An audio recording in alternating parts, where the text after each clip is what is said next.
Good morning, everybody. For DrydenWire.com, I'm Ben Dryden, and I'm being joined by Tanya Simmons as our very special guest today, Thursday, December 22nd, 2022. We're having some internet issues here at the house this morning, so I have no idea if this is even going live. It says we're offline, but it seems to be working, so this is going to be a very interesting show. Tanya currently serves on the Osseo Area Schools Board of Education, the fifth largest district in Minnesota. Is that right? Yes. Okay, just want to make sure that whoever sent this to me, we had the right information. And today she is coming on to talk about how the FAIR principles of peaceful change can drive positive outcomes in K through 12 education. She'll be focusing on key issues in education and how to articulate and advance a vision that engages all stakeholders for student success. So I have literally no idea what any of that means. So thankfully we have someone on to explain it. Tanya, good morning. Good morning. And to clarify, I'm here as part of FAIR, the Foundation Against Intolerance and Racism. FAIR. I So do serve on my school board, and kind of that's why I'm engaged in issues of education with FAIR. I'm a FAIR Fellow in Education, which means that I support FAIR's initiatives in this area and sphere. So what was it? FAIR, FAIR, acronym, right? Yeah, and the website's fairforall.org. It's the Foundation Against Intolerance and Racism. Okay. It's like anytime I hear school board, parents, teachers, race, I mean, you put all those words in a sentence and it's going to be polarizing. So I don't know if this is going to be hopefully not too much, or maybe hopefully, I don't know. We'll find out. So first, before we get into that and the reason that you're on, tell people a little bit more about you, Tanya. So it's in Minnesota. We're in Northwest Wisconsin. Someone had reached out to us to say you need to have this person on, but you're in Minnesota. So is there any connection here to Wisconsin? Yes. So recently, the Center for the Study of Liberal Democracy out of the University of Wisconsin-Madison held a symposium in Wisconsin Dells, where school board members from across the Midwest, primarily Wisconsin, came together to learn about rights and responsibilities as school board members. So it was really focused on helping to educate school board members in Wisconsin. And I was a speaker at that symposium regarding pro-human school board leadership. Okay, and that was last week because we were scheduled to do the show last Thursday, and then that's when all, power outages around our area everywhere. So we didn't want to take the risk to do it. And again, not really sure if this is going to work this morning. So far, it seems to be going okay. So you have been a school board member or on the Osseo area school boards of education. First of all, where is that? Like outside of the cities, I'm assuming, if it's the fifth largest in Minnesota. Right. We're just outside the metro area. We comprise 8 cities. We serve 21,000 students and our 150,000 residents in our district. So I'm just finishing my first term and was recently reelected to my second. Well, congratulations. And 21,000 in the school district? Yeah, 21,000 So students. we cover 6 counties: Barron, Burnett, Sawyer, Washburn, Rusk, Polk, and I think that's it. And in Washburn, right here where we are in Spooner, we only have 15,000 residents in the entire county. You got 21,000 in the school district? That's the beauty of local government, big and small, right? Yeah. So is it every 2 years, those elections? 4 years. For the state of Minnesota and I believe Wisconsin as well. Sorry, what was that? 4 years for the state of Minnesota. 4 years. So you have been, you went through COVID. Yes, I did, right at the start of my term. How'd that work out for you? Oh, is that, that's what I'm hearing. I just saw something. I'm like, what's that noise? There's an animal trying to get front and center. We're good now. Aw. So I want to get back to that. I'm going to write that down about COVID and being a school board member during that time. Because what a challenging time. And I'm saying that in I think the nicest way to say it. Very challenging time or an interesting time being a school board member when most people really didn't focus or pay much attention to school boards, maybe like a big decision. And then all of a sudden there's a spotlight on them. And in our area, there's not a lot of anonymity. Then it was focused on the individuals and where were they voting for, because we all know everybody around here. So it got really kind of strange, borderline ugly. Yeah. We'll touch on that at the end of the show. So talk about Fair for All. So you're on here to talk about Fair for All. I love the idea of it. I mean, anytime you say, hey, fair for everyone, and yeah, it's all great. Sure, but what does that look like? Right. So FAIR is a nonpartisan organization that really promotes us thinking as one another as all part of one human race, to really advance the civil liberties for all people. And so recently you've seen a wide variety of philosophies that really kind of seek to divide us and to put us into groups around race, power, privilege, and so forth.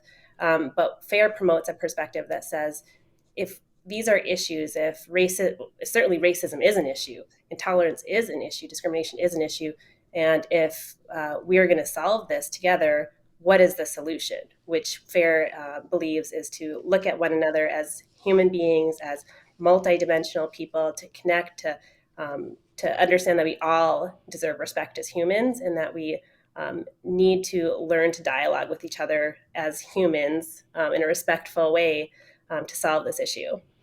That sounds good. And It we is can, right. No, I love it. I totally love it. Do you see a lot of that? I mean, obviously, this organization has started.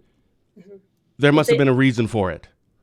yes. The founder, Brian Bartnig, he experienced in his school that he began to see that his child was being asked to center um, their experience on race, affinity groups, but really begin to, in education, creep in to say race is the most important part of how we see each other and our experiences and what makes us up. And so he felt that that was not consistent with his experience as an American, his wife's experience as an immigrant, his background as multiracial, and really wanted to offer an alternative to that. And that's where FAIR came up from. So it's comprised of many different prominent board members, much smarter than me, but really that are they're saying, this doesn't seem right to us. It doesn't seem that we should be dividing one another, assuming things about it and one another to solve the problem of racism and discrimination. That seems a little backwards. So that's where FAIR really grew, and we actually have a number of different focus areas, including education, medicine, and community. Do you touch on or get into, uh, I don't know, the kind of the hot topics or the social issues? Obviously, well, there's critical race theory, for example. Is that something that is a part of this, or that you kind of advise, here's what you should do and how school boards should kind of look at this? Or is it, no, no, no, we don't want to get into that stuff. We just want to stick to a few other things? Well, we offer a counter solution to what something like critical race might offer. So we don't necessarily debate other. I mean, certainly we debate other issues, debate people, debate different perspectives. Sure. But we're never anti. We're for. We're saying, what are we for? What's our vision? What's our solution? So we're not an organization that's going to be out there attacking ideas. We're going to be promoting where do we have common ground, because that's really what FAIR is all about: promoting understanding, promoting curiosity, understanding what are we here to work toward together as a common vision, and let's bring different voices together. So we are not part of that, part of the voices that say let's condemn, let's divide, let's constantly argue. How about let's listen? How about let's understand? How about let's find the area that we both agree on? And you mentioned, so this is Fair for All. If people want more information, it's fairforall.org, correct? Mhm. And is this regional? You're in Minnesota, but I know there's a lot of people in Wisconsin that I saw this list of a whole bunch of other people, and I know they're Wisconsin people. How large is this? Yeah, so it's a national organization with Oh, chapters all across the nation. okay, so let's talk like real life application. So getting people together and all sit down and having a conversation. A very more recently, there has been, at least in Wisconsin, not really familiar with Minnesota, but a lot of discussion regarding identity. If a child decides that they want to be referred to as or identify as something, then the school kind of embraces that and doesn't notify the parents. And that's kind of, I mean, there's a lot more to that, but that's kind of a big-ish topic that's going on. Does Fair for All have addressed that? Is there, what do you recommend to school boards and to schools on how to do that? And when you talk to parents, do they bring up that question? And if so, how do you respond? Yeah, so it's a pretty specific hot button topic It that you is. just It dive in. is. Huh. So as part of the symposium, we really talked about rights and responsibilities of the education system. So we had a number of different lawyers from different organizations say, what is the legal rights of parents? So there have been a lot of different initiatives across the United States in each state. And so from a legal perspective, there's one answer that says, what is the role of education? What are the rights of parents? I think from a broader perspective and fair perspective, be like, what is the outcome that we're aiming for? So in this instance, the idea is that truly all students are welcomed at school. So Right. if we were going to dive into that issue, we'd be saying, well, what is it about our school culture that may not be ensuring that everybody is respected, that everybody's has classroom experience that they can thrive? So in that regard, in that issue, I'd be trying to really dig into what is the core problem that we're trying to Mm. solve from an educational perspective. And then it comes into the policies. From a school board perspective, then we get back to the legal position, which is what is the role of education? Parents have rights to data about their student. What do we as a local community, how do we want to address this need or this concern? So last week you were at that symposium. Is that what it was? Yep. How many other people were there? I mean, like you, like a speaker, someone that goes up top. How many people were there? Yeah, I think we had 6 different speakers, and it was really aimed at about 30 school board members. It's very Okay. expensive, yeah. And where was that again? Held at Wisconsin Dells. Wisconsin Dells. So these people, is that the first one you have done that you have been a part of? And of a forum like that Mhm. for fair, but these type of things are taking place all across the nation as we engage more difficult topics, and as school board members face kind of a new realm, like you said, with COVID. So as school board members begin to navigate issues that they've never navigated before, they're really seeking education about how do I do this? What is my role? What are the rights? And how do I make policy in this space? Yeah, I would have to. I just assume. Well, I kind of assume this about everybody, I guess. But I think that most people, most school board members want to do, or school boards, maybe just as a whole, they want to do the right thing. Yes, It's absolutely. not like they go into it like, ah, yes, now I'm going to completely screw everything up for everybody. Like they Right. want to do the right thing, and sometimes that's challenging. And then you throw in maybe there's some pressure from national narratives, or there's pressure from community members, because usually it's like the 2% that are the most vocal are the ones that are being heard, and that's putting a lot of pressure. Do we do this or that? And it's like, well, we have to stick to just from the legality standpoint, the education of our kids, the other stuff we wish we didn't have to deal with, but we have to deal with. So, what questions is it like you said it was like a forum. For those 30 people to whom you were speaking, did they get to ask questions? Oh yeah, it was very discussion Sure. focused. And So what was like the biggest ones? Like, give me like two or three of the either the most common question that you had received or the ones that you found yourself during that time talking the longest about. so I think it was definitely about curriculum and about what can schools teach. What happens when parents have a disagreement with what their child's being taught at school? Mm. What are the rights of parents in overseeing their child's education? Have school districts has education system overstepped its intended purpose to educate kids and prepare them for their futures to into topics that are around social justice, into race and gender, and so it's those are not just limited to one or two single issues, but the broader perspective of what kids are learning at school. And when you have those conversations with them, as you just did, what's the you said before that you instead of you kind of don't want to say no, or you have to look at more of the we I want to would say say yes, right? So it's we find the solution. So what are some give us some examples of some solutions that you have suggested or that during that symposium you guys talked about? yeah. So again, when it comes, if let's say that we're talking about we need to foster an environment where all kids are seen and heard. Hmm. And so that ends up having a lot of injection of uh, affinity groups, What's an focusing affinity group? so groups based on immutable characteristics such as race.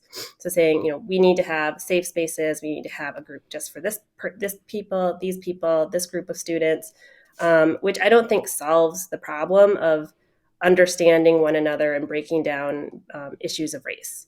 So how can we create the solution? Be how to create a positive school culture where we have expectations of how we treat one another, high standards of character, high standards of how you treat your teachers. So to me, is creating a solution is creating a culture of excellence so that all students can thrive versus necessarily how do we continue to divide students and parents and teachers. Sure. So some of that's the third or fourth time you've brought up culture, creating that culture, which is important. Though you look at any leadership position of managers of businesses, law enforcement, chiefs of police, and sheriffs, uh, parents, even right, creating the culture at your house. I mean, culture is a huge thing, and it starts at the top. And right now, we're talking about school boards, so it kind of starts there, and then obviously that trickles down to creating that culture. Have you had or heard like these success stories, or here's what we're doing and it's working great? And if so, what is that? What are they doing? Yeah, I mean, this is a challenge because if there was a formula that you could take off the shelf, Be everyone great, would do it, right? fantastic. There are some really great leaders in the educational space that have stories of school turnarounds, and it does start with the standards and the culture of excellence, in parent engagement. So when I think about solving culture or solving the achievement gap, I'm starting with who owns the learning? Where does it start? What is the role of a parent? What is the role of a student to own their learning, to be accountable to what they're learning? What is the role of administration? What is the role of community? I'm a big believer in mentorship. So it comes down to if we're really going to, because the pressing issue is the fact of the matter, the pressing issue in education is achievement. That is the number one issue that should be bringing everybody together. So we've got all of these other things happening. There was COVID, there was CRT, there's how much social justice should we be promoting in curriculum in schools. But the fact of the matter is what everybody agrees on is across the nation, our students' performance is declining. We are declining as a country versus the rest of the globe in our ability to meet academic standards. And you believe that is directly tied to the culture of a I think school? the solution is the culture. I think that, it has been tough with COVID, but I think that we've taken a bit of we've taken our focus off academics, off the student. We have found ourselves in places where we say all of the adults own the learning. If you're not successful, it's the adults' fault, and that we need to correct adult behaviors, which in some sense is true. However, we've lifted that responsibility and accountability from students. So to me, I want to start with the student. I want to say, you are capable. You're here to learn, and your path in front of you, your destiny is controlled by you and your choices first and foremost. You have many adults around you. You have an entire education system built around you with the express purpose of making you successful. But if we take the student out of that, that's where I think we've seen some decline in our culture, in our school cultures, in our academics, and in our outcomes. Well, I like blaming people for everything. Like, I'll just pick someone else to blame them. So I'm going to blame someone. And I blame the parents. No kidding. I think it starts there. You say it starts with the kids. I don't. Yeah. It starts with the parents. Yeah, Because so parents can be freaking crazy. And you can't say that, of course, because, you're a school board member and you can't have that being said on a live show. But I'll say it. Some parents are just terrible and they're crazy. And I think they're the ones that are actually like encouraging all of this. You had said a minute ago that we're getting the focus off of curriculum. Why do you think? Because all these other issues are coming up, which are important issues, don't get me wrong. But that seems to be taking precedent. That's what gets headlines. And that's what is being discussed. And that's why everybody goes to these school board meetings when they never went to them before. And they're all yelling and swearing at everybody. Yeah, no. yeah, I love the idea of getting back to curriculum. And in our house, when we have a mixed family, my wife and I, she has some kids from previous and mine as well. And we have our two youngest are of mixed race. And it never really comes up, right? We don't really talk about that stuff. I mean, we do, but not really. We look at everybody as human beings. That's where we've always done it. That's how I was raised. But once again, I had great parents. So it goes back to parents. I blame them. And see, and Renee totally agrees. See, thank you, Renee. I didn't blame students. I said we need No, to no, you impact. didn't. No, you didn't blame students. You're saying that's where it starts, right? We have to get back to them. Yeah, Yeah, but parents need to be engaged, but I don't believe.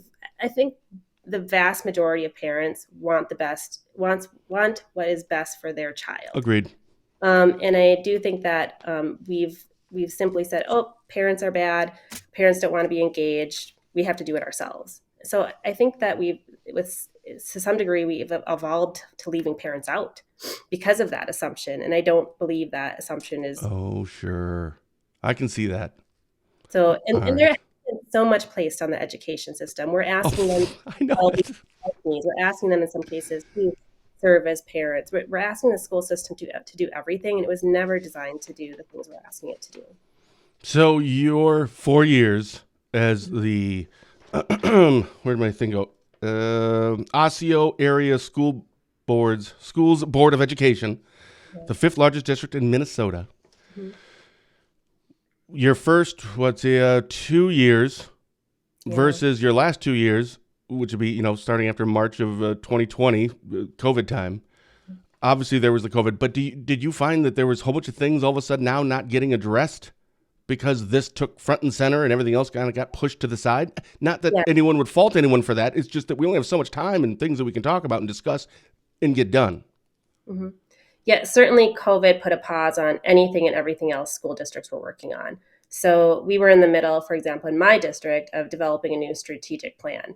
We simply had to keep the lights on, and we had to figure out a way to educate children during that situation. And every state was different, right? So Minnesota was actually closed longer, and many districts were masked longer. So that really literally put everything on hold. It was, how do we educate kids in a way we never have overnight? So during that COVID time, obviously, a lot more people starting to attend your school board meetings. Yeah, just like across the country, at first everyone was ready to say, you know what, this is what we're being told by our government leadership. This is what we're being told by doctors. Like, yes, we get it. We know we have to. Like, everybody was all in, right? And then after that time, we began to see the decline. I read so many letters from parents expressing the decline in their children's Mm. mental health, what they were experiencing, the isolation, and it it would it broke my heart to read what I was hearing from parents. And as time passed, it was, are we making the right decisions? And people really did need to stand up for their kids. People who have never advocated before, ever in their life, were showing up to school board meetings. School board members had never been used to a parent ever showing up to a school board meeting. So they were navigating this. They didn't know how. They've never been used to scrutiny, to passionate parents, rightfully so passionate. Yeah, I mean, I think your pet there is sniffing the Oh, microphone. It's oh, like I can. uh, That's awesome. So going through all of that though, you have to, because you're in that position. Your heart has to go out to every other school board member during that time, because I mean, we can all sympathize, but we can't empathize. We've never been there or gone through that. Why did you decide to run again? I mean, I think because there's a lot of turnover. There just was after that, man. It's like, I don't want to deal with this stuff anymore. This is crazy. And no thanks. It's not worth my whatever, people get paid for that. It's not much. And it's not worth it for them. yeah, But you decided to run again. Why? yeah. Because I believe in what's possible. I'm part of FAIR. I believe that there is a future that can be different than what it is today. My school board never shut down public comment, and we had a very uh, diverse perspectives board. Very nice Um, way to say it. Yes, very and nice. public comment. And I think many boards did. So to me, it was, we are here to serve our students. We're a step backward in many instances because of the decisions made about COVID. And if we don't step up to solve the problem, who will? Good point. For Dryden.com, I'm Ben Dryden. We're chatting with Tanya Simmons, who currently serves on the Osseo Area Schools Board of Education, the fifth largest district in Minnesota, and she's here representing, or is a part of, the Fair for All. You can go to fairforall.org. So is there places that are anywhere that if someone's listening or refers to say, hey, by the way, go to fairforall.org, that they can have someone like yourself kind Yeah. of come in, set up like that symposium that you did in the Dells last week, where maybe it's because like most things in Northwest Wisconsin, we don't get any love up here. Everything's down in the southern part of the state, 'cause that's where all the population is. But is there Yeah. something where it's like, hey, we can come and talk to your school, or via email, or nowadays, Zoom everything? Is there Yeah. something like that? Yep. So if you go to fairforall.org, there's fair in education. There's many different areas you can dive into that talk about the services we provide. There's also subchapters. So in Wisconsin, there's 3 chapters in Wisconsin. So you can find your local chapter, get involved, and then they host many different events as well. In fact, I'm working on an event that I'll be going to Lacrosse Oh, um, later in kind February. of getting closer. Okay. Yeah, so we fair has a lot of different speakers and folks that we make available through our chapters all across the nation. Out of curiosity, and you don't have to answer this one, I guess, 'cause it's a little more personal. Do you you're a part of Fair for All, fairforall.org, and of course on the school board. Do you do other stuff, or is this no? This is 100% of my time, my energy, and my passion. No, I've worked for Fortune 500 companies for over 20 years. So my day job is in corporate America. I work in organizational change and transformation. So you can see That how kind that of might. ties together with yeah. Yeah. You're one of those people that I can't stand. The overachievers. Oh, you make the rest of us look bad. Well, you know what? It starts with each of us. Actually, whenever I talk to folks, to me, it starts with you. What can you be doing in your community? What are you doing to promote more understanding, to promote a vision for what's possible? Well, I've always said that about there's 2 kinds of politicians. There's the ones that want to say no and the ones that want to say yes. And Yeah, I like the ones that want to say yes. Be active, be involved, be engaged, try to find, as you had said, solutions. And it's never going to be exactly how you want it, but there's a compromise that we can figure something out. And just if we just keep moving it forward a little bit, just a little bit at a time, we can do right. this. But stop hating somebody else just because they have a different view. Because so there's a lot of tie-ins there between people or parents or schools, school boards, and school board members to politics, even though they're not tied together in terms of fairforall.org is not politically associated, but there is a tie in there. Or yeah, there is of the don't hate someone else just because that's their view of it, right? They're still a human being just because, Yeah, they have a D next to the name and an R next to the name. Who cares? You may right, disagree with them, but they also still want to do what they think is the right thing and the best thing, just not the way that you would do it. right, exactly. And that's really what FAIR is all about. And we have a DEI arm too for where they do training, diversity, equity, and inclusion. So they're offering an alternative in corporations to current diversity training, which is What? How did you get a part of this? Did you find it or did somebody find you? FAIR. Yeah. Um, yeah, a friend reached out to me and said, "Hey, I'm part of this fair organization. I bet you'd want to be involved." Like, sure. Whatever. It's Yes. like Amway or something. He probably gets like a Well, money. And then if you get 2 people and then well, but to me, it gave me a language for what I already believed sure. because growing up, I have encountered racism. I have encountered challenging situations. And I'm like, the narrative that I'm hearing right now, it doesn't fit my experience and it doesn't fit what I believe. So FAIR is kind of that language of how to talk about these issues in a different way. No. Tanya, thank you so much for coming on and kind of walking us through some of these things. It's excellent stuff. People can go to fairforall.org to get more information. What else, or is there anything else that you wanted to make sure we talked about that we didn't already talk about? No, I think to me, it starts with you. So it starts with every single one of us in terms of how do we interact with people. If we can, maybe listen more, talk less. Like you said, don't assume the worst of people because they have a different opinion than you. And in fact, we need to seek out. I mean, how many of us actually have people in our circle that think differently than us? We need to start intentionally doing that if we're actually in create a community that we all feel we can all be a part of and represents us. I think that's healthy. Like, I like people with different opinions than mine. I really like it when they have strong opinions. They're different than mine. Now, most of my opinions aren't that. Like, there's only one thing that I'm not kind of in the middle or I can see every side, and that's just my faith. Because that's a whole different story, right? I mean, duh.